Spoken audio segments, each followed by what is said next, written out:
আসসালামু আলাইকুম সবাইকে। কেমন আছো তোমরা সবাই? আশা করছি তোমরা যে যেখান থেকে আজকে আমার এই ভিডিওটা দেখছো তোমরা সকলে অনেক ভালো আছো, আনন্দে আছো এবং নিরাপদে আছো। এই তো আমি আমার চ্যানেলে ছোট্ট একটা ভিডিও নিয়ে চলে আসলাম। আজকে আমি পারফেক্টভাবে মাখা পোলাও তৈরি করে দেখাবো। সেই আয়োজনগুলাই নিয়েছি, কী কী লাগবে সেটাই তোমাদের আমি দেখিয়ে দিচ্ছি। এক এক করে দেখিয়ে দিলাম। প্রথমে দেখালাম যে রসুন কুচি, আদা কুচি, পেঁয়াজ কুচি, এলাচ, দারচিনি, তেজপাতা, এই কয়েকটা উপকরণ লাগবে। তার সাথে মেন একটা উপকরণ হচ্ছে চাল, পোলাওর চাল। যেহেতু পোলাও এখানে বলা হয়েছে মাখা পোলাও, সেহেতু আমি পোলাও চালটা নিয়েছি। আপনারা চাইলে ভাতের চাল দিয়েও করতে পারেন, কিন্তু আমি এখানে পোলাও চাল নিয়েছি। চলুন তাহলে, আমি তো উপকরণগুলো দেখিয়ে দিলাম। এবার আমি চুলায় চলে যাই। আমি কিভাবে মাখা পোলাও তৈরি করি সঠিকভাবে সেটাই আমি আজকে দেখাবো। এই তো আমি এখানে পানি বলক উঠিয়ে নিয়েছি, আর এই পানির মধ্যে আমি পোলাওর চালটা, আতপ চালটা দিয়ে দিলাম। এখন আমি এটা ভালোভাবে সিদ্ধ করে নেব। জাস্ট 90% আমি সিদ্ধ করে নেব। সিদ্ধ করে নেওয়ার পর আমি ঢেলে নেওয়ার পরে বাকি অংশটা সিদ্ধ হয়ে যাবে। আমি এটা ভালোভাবে ভাতের মতো করে রান্না করে, আমরা যেভাবে মার গালাই সেরকম করেই করব। শুধু আমি ঢাকনা দিয়ে মার গালাবো না আর কি। এটা আমি ভালোভাবে বলক উঠিয়ে একটু সিদ্ধ করে আমি ছাঁকনিতে ঢেলে দিব, যাতে মারটা পড়ে যায়, ঝটপট পড়ে যেতে পারে।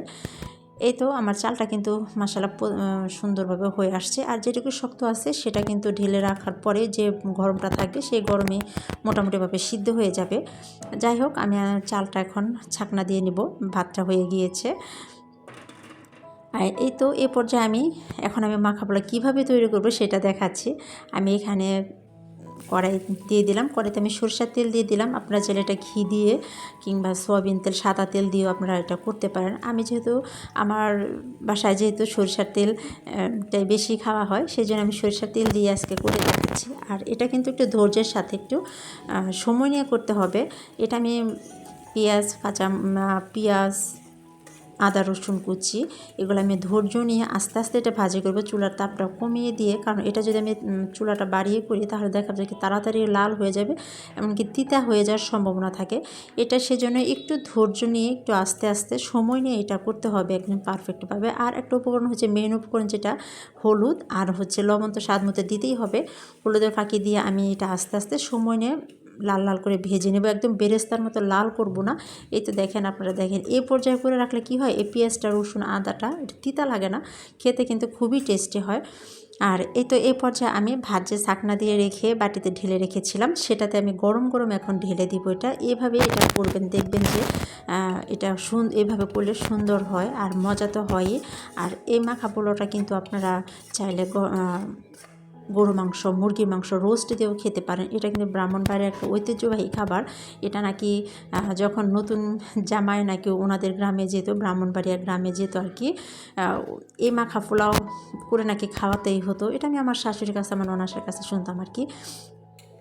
আর এই তো দেখেন, আজকে একদম আমি অতি সহজে অল্প সময়ের মধ্যে কীভাবে মাখা পোলাও তৈরি করতে হয় সেটা আমি দেখালাম। একেবারে ইজি, কিন্তু এটা যে কেউ করে নিতে পারেন। আপনারা যারা খাননি তারা একবার হলো খেয়ে দেখবেন, খুবই টেস্টি। আর যারা খেয়েছেন তারা তো আলহামদুলিল্লাহ খেয়েছেন, এটা স্বাদটা আপনারা বোঝেন। আর আজকে আমার এই ছোট্ট ভিডিওটা যদি আপনাদের কাছে কোনো অংশ ভালো লেগে থাকে তাহলে আপনারা চাইলে আমার চ্যানেলটি সাবস্ক্রাইব করে দিবেন।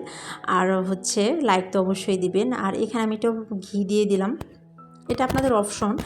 ঘি দিলে আপনি দিতেও পারেন, না দিতেও পারেন, কিন্তু আমি এখানে একটু ঘিটা দিয়ে দিলাম। এখানে ঘিটা দিলে স্মেলটা আরও সুন্দর আসবে, খেতেও কিন্তু মজা হয় আর কি। যাই হোক, আমি আমার মাখা পোলাও আজকে একদম রেডি করে নিলাম। একদম আজকে দেখেন কত সুন্দর হয়েছে আজকে মাখা পোলাওটা। এইভাবেই মাখা পোলাও তৈরি করতে হয়। আপনারা চাইলে একবার হলেও বাসা ট্রাই করে দেখবেন। খুবই মজার একটা খাবার। এটা মাংস দিয়ে, রোস্ট দিয়ে, সব কিছুতে খাওয়া যায়। খুবই হেলদি একটা খাবার আর কি। আজকে তাহলে এই পর্যন্তই।